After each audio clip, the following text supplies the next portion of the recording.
बदलायला जे चालू आहे ते सीओ आपले एसआरएकडनं जे आता नोटीस आलेली आहे आणि आता हे आमच्या विकासात पूर्ण विकासाबद्दल मी बोलतच नाही. आम्ही एक झोपडपट्टीमध्ये राहणारे रहिवासी आहोत आणि आमची कुठेतरी इच्छा असते की आम्हाला चांगल्या घरामध्ये जावं आणि भरपूर आम्ही आज लहानापासून पाहत आलेलो आहे. भरपूर विकासात आलेले आहे ते आम्हाला आठवत पण नाहीये. पण हे जे विकासात आले आणि जे आमचे आकाश सर आहेत ते आमच्या बरोबर सतत प्रत्येक मंडळामध्ये येऊन सतत आमच्याबद्दल संवाद साधत होते. त्यांचं मनोग्रंथ सांगत होते, आमच्या समस्या कळत होते आणि आता हे यांना बाजूला करून दुसरे विकासात आणायचं आहे का? मग आम्हाला आमचं घर हक्काचं मिळणार आहे की नाही तर आम्हाला हटून इथे काय दुसरा प्रोजेक्ट करणार आहे आणि आम्ही कुठे जाणार? कारण की आमच्या वाडवडिलांपासूनचे हे आमचे घर आहेत. आमचं दुसरं काही बाहेर कुठे काही नाहीये आणि हे आमचे विकासत नाहीये तर आमचा त्यांच्यावरती पूर्ण विश्वास आहे की आज 3 वर्ष ते आमच्यावर सतत प्रत्येकाशी संवाद करून आम्ही त्यांच्याशी बोलून प्रत्येक ठिकाणी मिटिंग घेऊन आम्ही त्यांचं मनोगत ऐकायचो, आम्ही आमचं सांगायचो. त्यांनी प्रत्येक वेळेला तर त्यांचं न सांगता आमचं विचारलेलं आहे आणि असा विकास तर आम्ही पाहिलेला नाहीये. पण आमचं आता आम्हाला जर हटून जर इथे काय बांधायचं असेल करायचं असेल गव्हर्नमेंटला तर आम्ही कुठे जाणार? आणि आता आम्हाला हेच विकासच पाहिजे. कोरोनाच्या काळामध्ये जर जेव्हा आमची अशी परिस्थिती होती की आम्हाला कुठे लस मिळत नव्हती त्यावेळेला कोण आमच्या पाठी उभं राहिलं नाही तर राहिले तर फक्त आपले गुप्ता सर. आम्ही त्यांना जेव्हा अप्लाय केलं त्याच्या दुसऱ्याच दिवशी त्यांना स्थगित करा अशी त्यांना नोटीस आली आहे. तर ही जी सरकारची मनमानी आहे ती आम्ही चालू देणार नाही आणि जर सरकारला त्यांची मनमानी करायची असेल तर आमची मनमानी ही आम्ही त्यांना आता जे येणारं इलेक्शन आहे त्यावेळेस दाखवून देऊ. आणि हे कोण आहेत? महेंद्र कल्याणकर हे नक्की लोकांचं जनतेचं कल्याण करतायत की अधोगती करतायत हाच प्रश्न आम्हाला त्यांना विचारायचा आहे. आणि हे जर उद्या आम्हाला हेडिंगला भेटले नाही 24 तारखेला तर आम्ही त्यांना त्यांच्या घरापर्यंत जाऊ आणि त्यांचा पूर्ण पाठपुरावा घेऊ. आणि आकाशजी गुप्ता साहेबांचं आमचं काम रखडलेलं आहे जनतेचं आदर्श नगरचे ते आम्हाला लवकरात लवकर चालू व्हावी ही इच्छा आहे. ती प्लीज पत्रकार परिषदेत त्यांच्यापर्यंत आज कुठला बिल्डर गल्ली मुलीतून जातोय. आमचे सर नुसते आमच्या पाठवून धावतायत नेहमी. कोण आजारी आहे कोण काय नाही सर्व ते पाहतायत. घर कोणाचा बांधलाय काय केलंय. आज आमच्या इथे अमर संदेश मध्ये एक सचिन गोटल म्हणून त्यांचं घर बांधलं होतं. त्या साहेबांचं काही हे नसताना पण त्यांनी बांधून दिलं. अशा साहेबांना जर तुम्ही बाहेर काढता मग तुम्हाला दुसरे कोण हवेत आणि जर तुम्ही दुसऱ्याला कोणाला आणतायत त्याला आम्ही त्यांनी अचानक आमचे सगळे एसआरआयनी आम्हाला सगळे परमिशन दिलेली असताना आता ते नाकारतात. म्हणजे याचं कारण काय की इथे पॉलिटिशियन्स आहे की राजकीय नेतेच आहे की दुसरं आणखी कोण आहे त्यामध्ये. आणि जे कोणी आहे हे घर हे जनता कॉलनी आमची आहे आणि आकाश सर ही आमचे विकासक आहेत आणि आम्हाला आज उद्या पुढे तेच हवे. तर त्यासाठी तुम्ही पत्रकार आहात तुमच्या पेनाच्या सत्राने तुम्ही जे काय करू शकता ते करा आणि आम्ही पण आमच्या ह्यानी जे काय करणार ते करणार. कारण आकाशजी सर हेच आहे की आमच्या 8x10च्या रूममध्ये स्वतः येऊन त्यांनी बघितलंय आम्ही एवढी वर्ष कशी राहतोय. एका 8x10च्या रूममध्ये आम्ही 10 लोक राहतोय. आम्हाला बाथरूमची सोय नाही. 2054 लोकांमध्ये आमच्या एवढ्या मोठ्या सोसायटीत 6 ते 7च बाथरूम आहे. ते फक्त आकाश सरांना माहिती आहे आणि आकाश सरांनी त्याच्यावर आम्हाला बरेच काही सहकार्य करतात आणि सपोर्ट करतात. आणि जर कोणती कायद्याची गोष्ट असेल तर ती पेपर वाईज करून आमचे वकील सुद्धा आमच्या तुमच्या सोबत आहेत त्यांच्याकडे काही डिस्कस करावे. पण अचानक हा कोणता कायदा आहे की त्यांनी डायरेक्ट हे काम रद्द करायला परवानगी दिली आणि असं केलं तर आम्ही जो 23ला जो मोर्चा काढणार आहे तिथे आम्ही बहुसंख्येने जाऊन खूप ह्याच्याने आम्ही आकाश सरांच्या बद्दल सपोर्ट करणार आहे. आणि आमची हीच इच्छा आहे आकाश सर आगे बढ़ो, आकाश सर आगे बढ़ो. आहेत आमच्या बरोबर पण सरांच्या मागे आम्ही खंबीरपणे राहू. पण इलेक्शन मला जर कोण असेल कोण त्यांना साथ देत असेल पण ह्या जनता कॉलनीत एकही मत कुणाला दिला जाणार नाही आणि त्याविषयी आम्ही पुढे येणार नाही. साहेब गेटवेचून तुम्ही आनंदो साहेब लवकर बनवा आणि चांगल्या निर्णय देण्याची क्षमता तुम्हाला समृद्धी देव देव.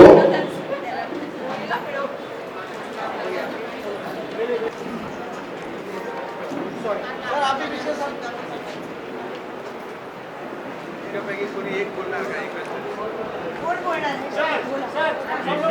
ठीक आहे जो बोलणार है तो मध्ये या. का सीईओ उसकी दखल लेता है और उसके बाद में उसकी हियरिंग होती है और उसके बाद में वो डेवलपर को साइड लाइन किया जाता है। अब ये हमारी योजना पिछले 2 साल से बहुत अच्छी तरह से कार्यान्वित हुई थी, जिसके लिए हम लोग शुक्रगुजार हैं सरकार ग्रुप के श्री आकाश गुप्ता साहब के। उन्होंने हम लोगों की वेदनाएं समझी और उसके अनुरूप हम लोगों को बहुत अच्छी तरह से सपोर्ट किया। पिछले 2 सालों में उन्होंने जो ज़रूरत की परमिशन थी वो पूरी लाकर बराबर यही दिसंबर में एक्चुअल साइट पे काम चालू कर दी। पिछले 10 महीनों में उन्होंने एक रिकॉर्ड ब्रेक स्पीड बोल सकता हूँ उस हिसाब से काम किया। 10 महीनों में पूरा नीचे का पाइलिंग का माइक्रो पाइलिंग का काम पूरा करते हुए राफ्ट भरकर उसके ऊपर का फाउंडेशन रखकर रिटेनिंग वॉल का काम कंप्लीट कर ऊपर की टॉप की स्लैब कंप्लीट करके उन्होंने पूरा प्लिंथ तक का काम कंप्लीट किया। 10 महीनों में इतना काम कंप्लीट करना बहुत बड़ी उपलब्धि है और उससे भी ज़्यादा हम लोग इसलिए शुक्रगुजार हैं इस पूरी कार्य प्रणाली में उन्होंने कहीं पे भी क्वालिटी में कॉम्प्रोमाइज नहीं किया। तीसरी बहुत अहम बात यह है कि हमारा एरिया काफ़ी कंजेस्टेड है, तो उसमें इतना बड़ा कंक्रीट लाना, इतनी बड़ी मशीनरी लाना और इतने स्पीड से काम करना, ये हमारे लिए बहुत बड़ी उपलब्धि थी। ये चीज़ दिखाती है कि हमारे विकासक का जज्बा क्या है। लेकिन जैसे ही 10 महीने पूरे हुए और पिछले अक्टूबर में यही साल के अक्टूबर में हमारा प्लिंथ का काम कंप्लीट हुआ, यानी चौथरे का काम कंप्लीट हुआ, तो हम लोगों ने फर्दर सीसी के लिए आगे की परमिशन के लिए एप्लीकेशन दे दी। लेकिन ये आप देख सकते हैं कि हमारे ये 2024 का काम और अभी आज की स्थिति का काम, ये इसके फोटोग्राफ्स है, इसके एविडेंसेस हमारे पास में है। लेकिन 2 महीना पहले जब हम लोगों ने स्लिम चेकिंग का कंप्लीशन सर्टिफिकेट अप्लाई किया और उसके आगे की परमिशन के लिए हम लोगों ने अप्लाई किया, तभी से लेकर आज तक हम लोगों को परमिशन देने के लिए काफ़ी गिरंगाई की जा रही है, पहले मुद्दा। लेकिन उससे भी बहुत बड़ी भयानक बात ये है, बहुत ही बड़ी भयानक बात है कि एक बहुत बड़ा षड्यंत्र रचा जा रहा है, जो कि हमारे विकासक को, जिसने बहुत इतना अच्छा काम किया, उसको हमारे प्रोजेक्ट से दखलअंदाज किया जा रहा है, उसको हमारे प्रोजेक्ट से बाहर किया जा रहा है। ये प्रोजेक्ट बाहर करने के लिए पिछले महीने में हम लोगों को 13(2) का नोटिस मिला हमारे विकासक को और हमें भी मिला। 13(2) का नोटिस देने के लिए हम लोगों की तरफ से कंप्लेंट जानी चाहिए। हमने तो कोई कंप्लेंट की नहीं, न हमारे किसी सदस्य ने कंप्लेंट की, लेकिन उसके बावजूद भी 13(2) का नोटिस की अमल करना बहुत गलत बात थी और अपने अधिकारों का दुरुपयोग करना था। नोटिस को हम लोगों ने 2 बार आंसर देना चाहा, दोनों बार हम लोग हियरिंग के लिए गए, लेकिन दोनों बार हमारी सुनवाई नहीं हो सकी। हम लोग पूरा दिन उधर हम लोगों ने वेट किया, लेकिन सीईओ साहब उपलब्ध नहीं हो सके।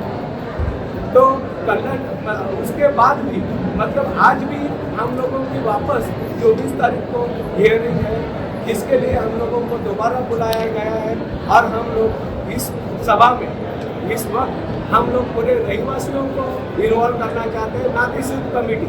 तो उसके लिए हम लोग जाने वाले हैं, लेकिन ये पिछले 2 महीने से जो चीज़ों का जो विलम्ब हो गया, तो उसके वजह से हमें और हमारे विकासक को बहुत बड़ा लॉस सहना पड़ने वाला है।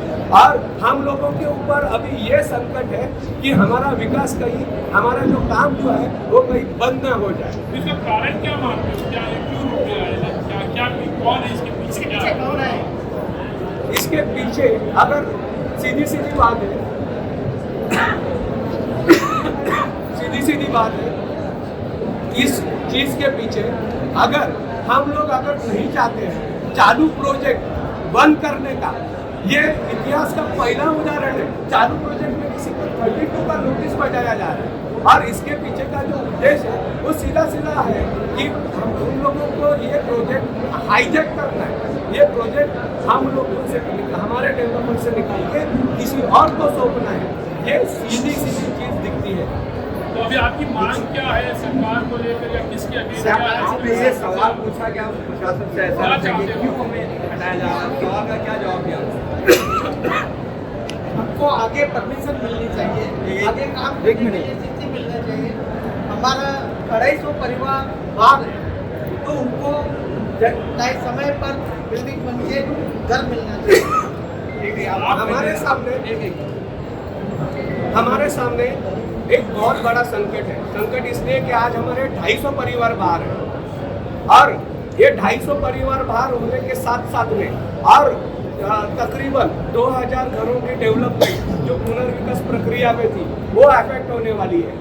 इसको अगर ब्रेक लग गया, आज की तारीख में ब्रेक लगता है तो 250 परिवार को बेघर 100% होने वाले हैं और उसके अलावा जो 2000 परिवारों की जो पुनर्विकास योजना जो इसके पीछे पीछे कार्यान्वित होने वाली है वो पूरी तरह से अफेक्ट होगी।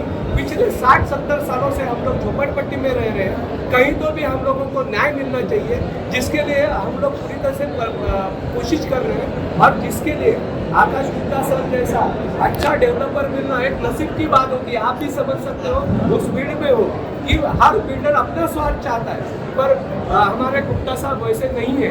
हमारी प्रॉब्लम्स, हमारी परेशानियां समझ कर एक काम कर रहे हैं और उनको इस प्रोजेक्ट से बाहर किया जा रहा है, दखल अंदाज किया जा रहा है और वो भी अपने निहित स्वार्थ के लिए इन भ्रष्ट अधिकारियों की वजह से।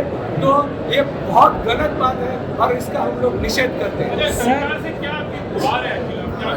हम लोग ये चाहेंगे कि माननीय मुख्यमंत्री साहब देवेंद्र फडणवीस साहब को, कि जिनको हम लोग विकास पुरुष के नाम से जानते हैं और जिनका कार्य तत्परता पूरे महाराष्ट्र के सामने है, तो उनसे हम लोग जरूर गुजारिश करेंगे और आप लोगों के माध्यम के तरफ से ये उनका बात पहुंचाना चाहते हैं कि हम लोगों को जल्द से जल्द न्याय देकर हमारी आगे की परमिशन जल्दी से जल्दी क्लियर कर हम लोगों को ये काम सिर्फ और सिर्फ माननीय सिर्फ हमारे डेवलपर आकाश जी गुप्ता साहब है उनके तरफ से ही पूरा होना चाहिए, क्योंकि हम लोगों को एक गारंटी है कि अगर आकाश गुप्ता साहब इस प्रोजेक्ट में रहेंगे तो प्रोजेक्ट हम लोग बिना विलंब और सबसे बड़ी बात पूरी क्वालिटी के साथ होगा, क्योंकि बाकी सारे प्रोजेक्ट हम लोग देख चुके हैं। हम लोगों ने देखे हैं प्रोजेक्ट, बहुत नज़दीक से देखते हैं, उनकी प्लानिंग देखते हैं, उनके काम की क्वालिटी देखते हैं। बट आकाश जी गुप्ता साहब ने जो काम किया है उसकी क्वालिटी हम लोगों ने देखी है और उसके लिए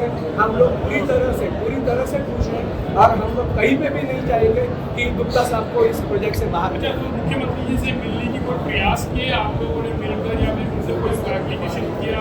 किस तरह से आपकी तरफ से प्रयास हो रहा है मुख्यमंत्री को मिलने के लिए और उनके सामने जाकर ये बातें आपकी रखते हैं? सर, हम लोग अभी है ना बहुत प्राइमरी स्टेज पे है, ऐसा हम लोग समझ रहे थे कि पहले अब ये 24 तारीख की हियरिंग है उसका हम लोग नतीजा देखेंगे कि क्या आने वाला है। 24 तारीख के हियरिंग में हम लोगों को अगर नतीजा निगेटिव मिला, क्योंकि अभी हम लोग कहीं पे भी रुक नहीं सकते, प्रोजेक्ट के बीच वाले फेज में है, अगर हम लोग पीछे हटे तो भी हम लोग बेदखल हो जाएंगे और आगे हम लोगों को किसी भी हालत में जाना है। तो हम लोग 24 तारीख को निकाल के हम लोग इंतजार करेंगे। अगर हम लोगों को न्याय नहीं दे सका तो जरूर हम लोग माननीय मुख्यमंत्री जी की भेंट लेने की कोशिश करेंगे और हम लोग जरूर चाहेंगे सर कि आप लोगों का कोऑपरेशन, पत्रकारों का और हमारे सदस्यों का कोऑपरेशन, आप सबका कोऑपरेशन हमारे साथ रहेगा और आप लोग सब लोग हम लोगों की दुविधाएं समझेंगे। धन्यवाद। बहिष्कार करने की